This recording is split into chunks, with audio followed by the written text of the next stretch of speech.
I'm Sydney, and this is the story of the day I got into Georgetown. So, believe it or not, we are actually at the scene of the crime. I found out that I got into Georgetown in my car. So, I was really nervous the day that acceptances came out because at this point, Georgetown was my top choice, and I had gotten accepted into two of my safeties at this point. But Georgetown was really the first, school that I really wanted to go to that was sending out its acceptances. So it was my last day of school, of real school before winter break, and I, because of that, didn't have any practices or meetings after school, which was honestly way worse. Because normally I would have been doing something. I think that letters came out at 5 or 6 o'clock. So normally I would have been busy all after school until probably 7 p.m. I had literally nothing to do. And it was driving me absolutely insane because I was so anxious. So I did have athletic signing day for some of my really good friends the next day. So I went to the mall and I had bought a Florida State t-shirt because that's where one of my really good friends plays golf. And she was signing there the next day, but then I was essentially done. I had nothing else to do, and I had literally just 45 minutes until I got my acceptance. And I know a lot of people probably wanted to be around their families or wanted to film themselves opening the video. Absolutely not. That was not something I could have ever done. I would have lost my mind. I couldn't have my family around. I couldn't have anybody around me. So I ended up driving here. Just this little subdivision in my hometown, and because I literally just didn't know where to go. And luckily, my absolute favorite ice cream place in the world, Jenny's, was right next door. And so I decided that I was going to park here. I was going to get some work done. I would get the letter. If I didn't get in, I would get ice cream. And if I got in, I would get ice cream. So at the end of the day, it really didn't matter because I was going to get ice cream either way. And I parked in this spot and I just waited and I waited and I waited and I waited. And I was absolutely dying. It was not good at all. I got my computer out. 5 o'clock hit. So I knew that the letter was in the portal.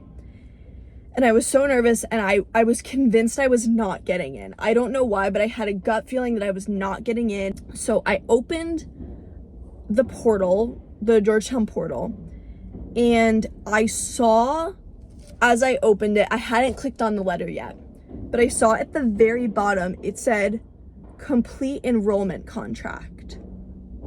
And I was like, that's weird, because that obviously didn't exist on the portal before. I mean, I checked this portal just about a million different times in case someone at Georgetown IT made a mistake and accidentally released them early. And I was like, that's strange and not something they would offer to someone who didn't get in, right? So I opened it, and a lot of other universities that I got into had a little video or just something. No, Georgetown did not do that. Georgetown wanted to make sure I was as stressed as possible, so it was literally just the Georgetown logo, the letterhead, and then it was I'm pleased to inform you. And I was so after I sat there in shock for about 20 seconds, and I sat there in shock because I was convinced that I was gaslighting myself and that I didn't actually get in, but that I was reading it wrong. And so after about 20 seconds, I was like, oh my God, I think I actually got in. And so then I called my dad and I was like, Dad, I got in. And then while I was on the phone with my dad, my best friend had called me 4 times. And I was like, okay, Dad, I gotta go. I have to answer. So she and her sister were on the phone, and I told her, and we screamed for a while. And then I got off the phone and I didn't tell anybody else. And then I was like, you know what? There's a reason that I'm here. So then I decided that I had to go get my ice cream.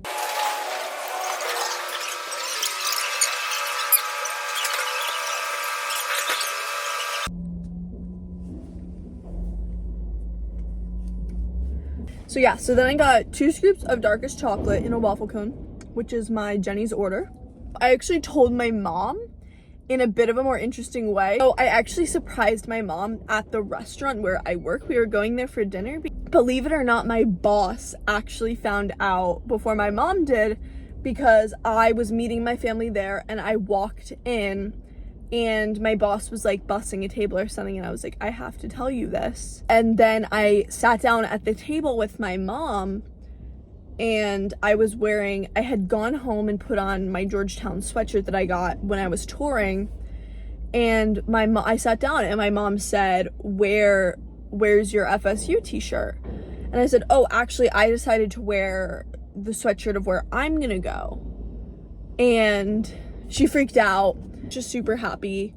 Another important detail is that as I drove from getting this ice cream back home to change before I met my family, I played Karma by Taylor Swift like 5 times on repeat, because I felt like Karma had gotten me into Georgetown, and I very much still associate that song with getting into Georgetown. So yeah, after that, obviously, like, over the next few days, I told my family and a few of my close friends, and I was super excited. I had a pretty good feeling that I was gonna end up at Georgetown, but I wanted to kind of hold my breath.